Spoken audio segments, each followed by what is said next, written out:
So this video is going to be real brief. Um, I've been doing some phone banking with PWN, and it's been bringing up some things for me, with this whole Roe versus Wade situation. And just like I'm not here to be like politically correct. I'm here to really have a conversation that expresses where I am and how I see this as a person who is undergoing the sex change. Now, at one time, abortion was a very sensitive subject for me because I'm sitting over here looking at, women who have the ability or beings who have the ability to carry life inside of them. And I can't do it. So I'm like, hey, y'all killing babies we could have, you know. And it was such a sophomore perspective, about bringing life into this world.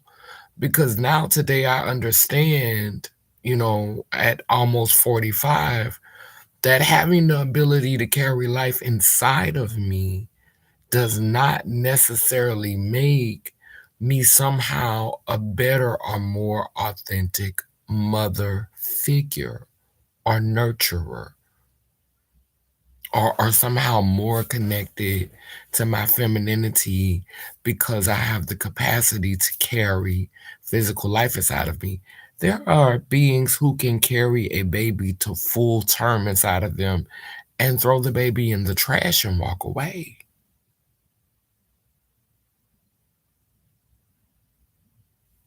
I mean, sometimes I can understand aborting a child because if you don't have the capacity to give the child the love that it needs, then that child is being tormented inside of you.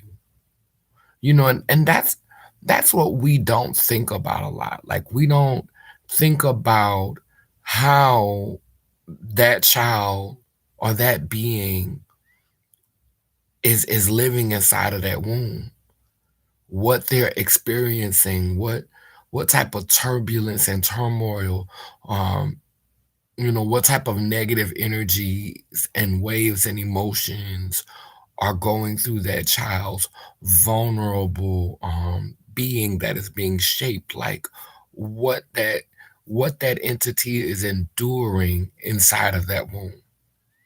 Mm. The mother could be an addict. The mother could be extremely or the host. I don't even want to say the mother because everyone who carries life inside of them is not a mother. We live in 2022. Everyone carrying life inside of them is not calling themselves a mother. So the host, the the one who contributed the egg to go with the seed. So not only is this being the host, but they're also contributing a ton of genetic material. And so you have to ask yourself, is it more humane to terminate that entity's presence in that particular vessel? Because if we believe that energy doesn't die, it's merely transferred and transformed, then that energy has to go somewhere else. So is abortion more like terminating the existence of that energy inside of a being who does not have the capacity, the emotional, the intellectual capacity to sustain that life? And so, I've been thinking a lot about, abortion, and I tell you, I understand it. I've had experience in my life that have helped me to understand it, and to not be bitter, at beings who have the capacity to carry. Because as I said, sometimes I understand why patriarchy is what it is, because I could see how some beings might become envious of arrogant womb bearers who, just brag constantly about carrying life inside of them and being able to bring life here. Like it can almost become like a taunting for some people. It could almost be like a I got one up on you, you know, I got, one over your head to beings who who connect with that, who connect with having space inside of them, to be able to hold space for visions, legacy. Um, and so if you're the type of being that connects with, you know, having the space for and wanting to make space within yourself, or if you're a being who connects with that, and then you have someone who can physically carry life inside of them saying to you, constantly, um, cause I carried my babies and these my babies and ain't nobody gonna tell me about how to raise my children cause I carried these and these came from me and I pushed them out. And if you're constantly hearing that, and it's a catch 22, because I think part of the language comes as a response to patriarchy, saying, you can't take this from me. This is what you can't take away from me. I did this, but when we are harmed and we keep replaying that harm, and we use that harm to hurt people who have not harmed us and have no intentions on harming us, and we use the harm that we've experienced from others as an excuse to just go around harming other people,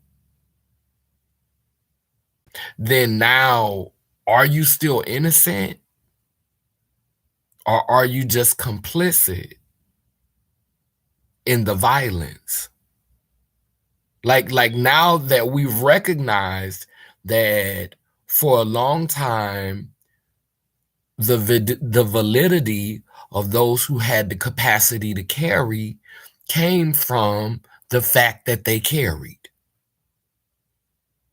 Okay, this you're important now. You have value. You have worth now because you have carried, because you have produced.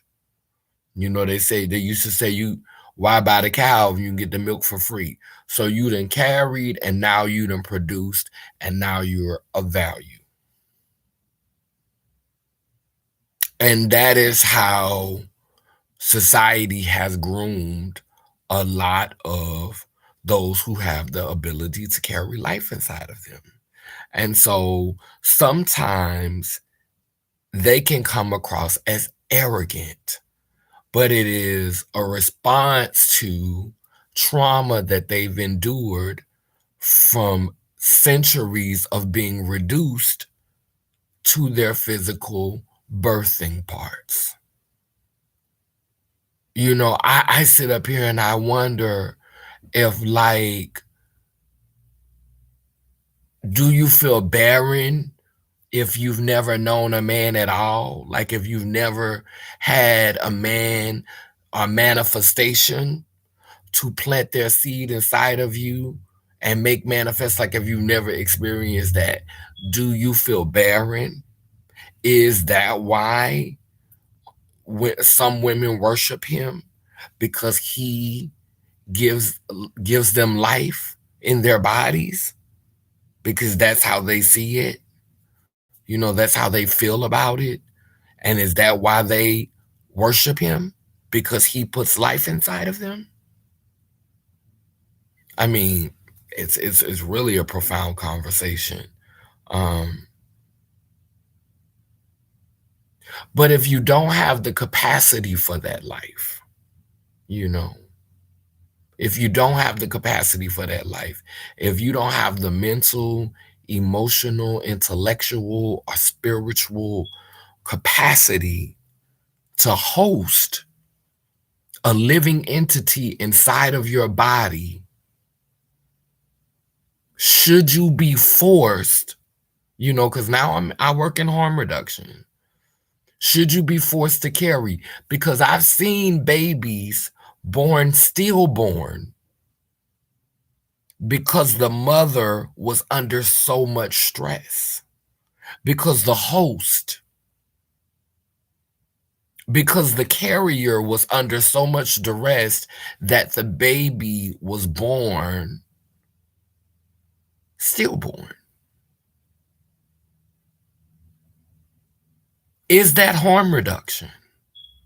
Forcing someone who does not have the capacity, does not have the bandwidth, does not have the spiritual, emotional, intellectual ability to carry this. Yes, they are physically designed for it. Yes, they are physically capable of producing this.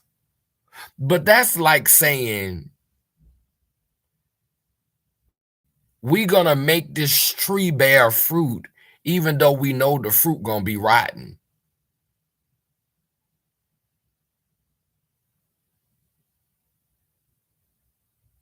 That's like saying, we gonna take the vegetables that come up out of the ground, but we know that they've been contaminated. We know it's some contamination on the land, but we still want these fruits and vegetables. We still want this, even though this whole land, all this land, that been contaminated and is by a toxic dump site. We still want this because this is life. We could use this. We don't care about the quality. It's life. We gonna find something to do. We gonna, and let's be clear, life will always find a way. So even if the soul is transferred and does not come through that portal, I'm sure that if it's meant to walk on this plane, it will find another door or find another way to get here, because we are all mirrors, of each other. We are not directly connected, you know, as our ancient ancestors were when it was the few. Now we're the many.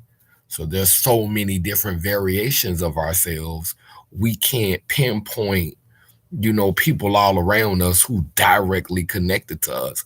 But I'm sure the first ancestors, the first ones to split up and start breaking up, I'm sure they was so much each other, it was no shock. But now we so divided, we so broke apart, but we still all mirrors of each other. But yeah, I just wanted to share, this. I hope this conversation helps a trans girl, or who is thinking seriously about, carrying life. You understand that the first ones, they testing it out on you. And this is something that I used to want really badly. And it's so funny that this conversation about trans women carrying life is coming to the forefront, while Roe versus Wade is also, being like, this is really crazy. Like, it's really to create a dynamic, a conversation, where there's these trans women on one end who want so badly to be mothers, are sharing their points of view, and these beings over here who have done this, since time, began, and they're wanting autonomy, in a patriarchal society. And so there's so many dynamics and layers to how they're strategically bringing these polarizing perspectives to the forefront for a reason. And so we have to be invested in the whole conversation, not just the parts that benefit us instantly. But if we're really trying to be whole, we have to be, willing to listen to the parts of the conversation that don't necessarily benefit us instantly. A man, a woman. So, yeah, that's just my thoughts on carrying life. I feel like it's an important conversation to have because, like I said, the first couple of girls, they're gonna be testing it out on y'all. You know, life ain't guaranteed. That you gonna come out of it. It's not guaranteed. You know, you doing it. In faith that maybe one day a girl will be able to do it. And I just want you to know today that carrying a baby inside of you don't make you more of a mother, does not make you more of a nurturer. You are definitely designed, we can't argue that you was designed for it. But, some people walk away from that and don't look back. So that doesn't necessarily mean that you're going to be a better mother because you carried. Learn to nurture and to care for entities that did not come directly from you, because that is how the great mother loves. The great mother who pushed out everything on this planet, and I didn't come straight from her. I came from a mother who came from a mother who came from a mother who came from a mother who came from a mother who came from a mother who came from a mother who came from a who came from her. But she still feel like I'm just as much her child as if I directly came out her. So we have to learn how to love and care for others as if they came out of us directly without having to feel that direct connection. And we also have to work to respect beings who don't want to go through that, who don't want it, who are maybe want to experience it, but just know when they're not ready.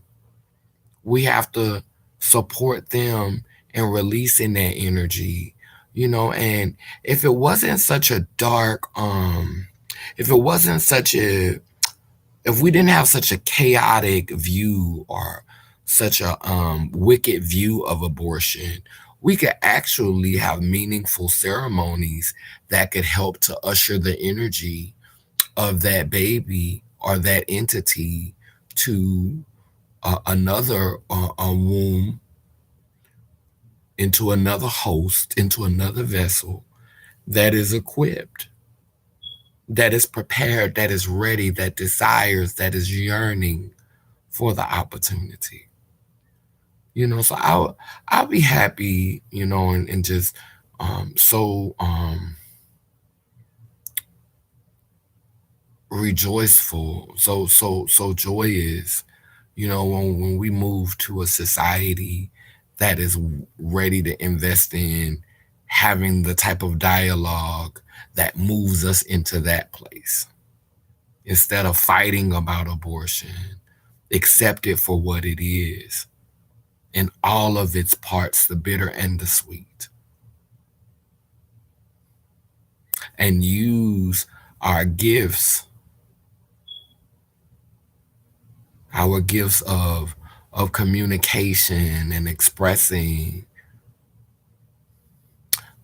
to usher and guide that energy to a welcoming vessel, to a willing vessel, to a capable vessel, not just a physically capable vessel, but a vessel that is capable to go the distance that needs to be gone, even once the being has arrived outside of the body. A man, a woman. Anyway, that's all I got for this topic. I'm gonna go ahead and leave y'all to it. But like I and I just been sitting up here thinking deeply, and I understand how patriarchy could have gotten where it is. You know, I could see, like, I'm starting to see how it happened. It was arrogance. Um, that made some jealous, and it probably was not heterosexual, straight behaving men, or beings who identify as straight. It probably wasn't them who overthrew the goddess. It probably was some old gay men who was tired of feeling second second fiddle. It's probably some old lost and confused trans women who was tired.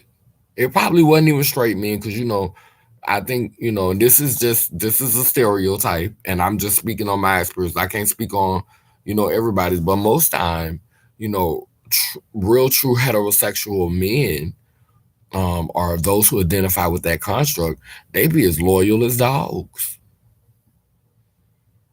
It's that closet gay man, or that jealous gay man, that envious trans femme, envious trans woman, who's like, we know enough of this magic.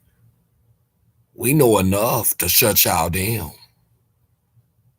Now we gonna go ahead and puppeteer these men, your little loyal dogs. We gonna puppeteer them, because we still can represent their face. We still can connect with them, because we still have that piece dangling and wangling between our legs, so we still can speak that language. And so I think that's what might have happened. I think um, the patriarchy might have been started by some lesbians who wish they could have been men, a few trans men who were striving to be men, some old bitter trans people who couldn't carry life inside of them and was tired of hearing about these women over here being able to do, these femme beings being able to do it. An old gay man, because he want to be perfect, and that's the one thing his perfect ass can't do, is carry life. And so they all plotted together. But no regular straight people. Straight people ain't that smart. Excuse me, that was wrong. I apologize. That's not what I'm